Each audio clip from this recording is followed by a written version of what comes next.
Hello, this is Desiree Nielsen, Registered Dietitian, and today we are going to talk about a topic that I think is maybe the most fascinating in digestive health, and that is Irritable Bowel Syndrome, or IBS.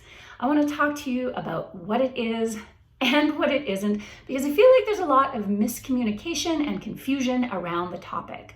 For example, IBS is not considered a disease the way type 2 diabetes or even celiac disease is.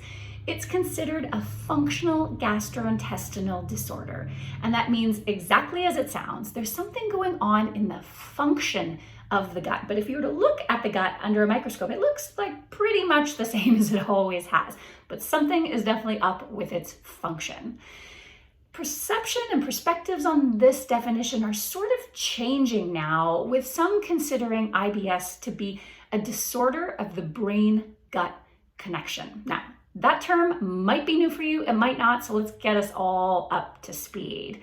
Your gut is heavily innervated. It has a very complex nervous system, which we call the enteric nervous system. In fact, your enteric nervous system has more neurons or nerve cells than your spinal cord. And there is an intimate two-way communication between your brain, your central nervous system, and your digestive or enteric nervous system. What happens in the brain can affect what goes on in the gut, and what happens in the gut can most certainly affect what happens in the brain. A classic example, let's say you've got a big presentation at work and you're really nervous about it, and 5 minutes before the presentation, that's exactly when your gut decides you need to go to the washroom. Stress, anxiety can all initiate or change the movement or the function of your digestive tract. But it would appear in the research that what's going on in the gut can also affect what's going on in the brain. An example of this, there are quite a few research studies that suggest that people with irritable bowel syndrome are at higher risk for depression and anxiety than those without.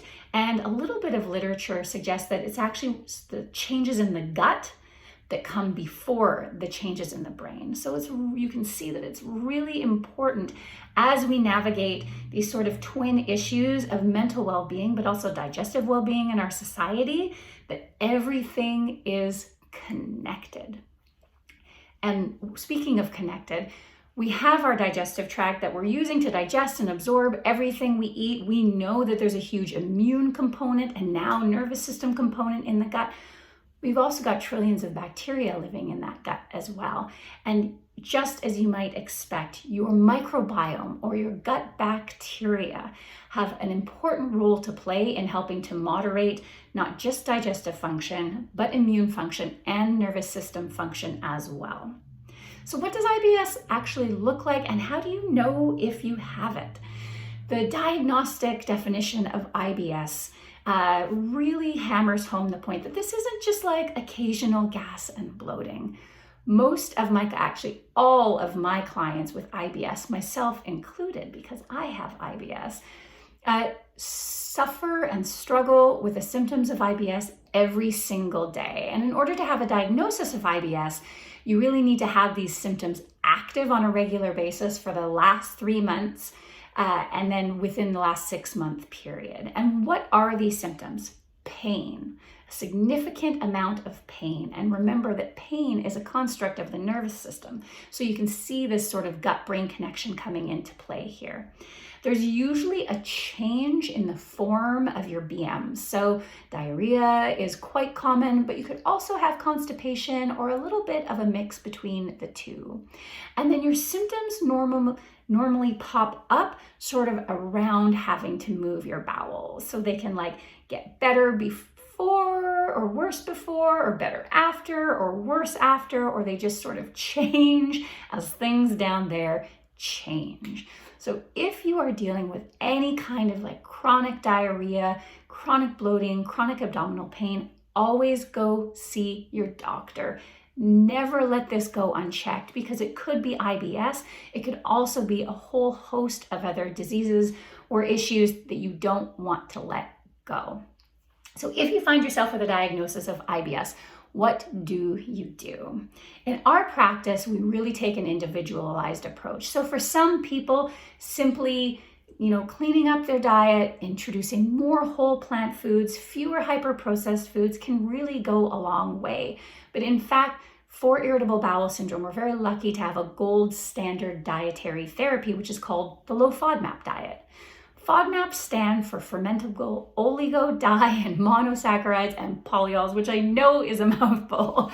So the Coles Notes version is just that they are fermentable carbohydrates, stuff that you don't digest and absorb very well by quirk of your digestive system or their chemical structure.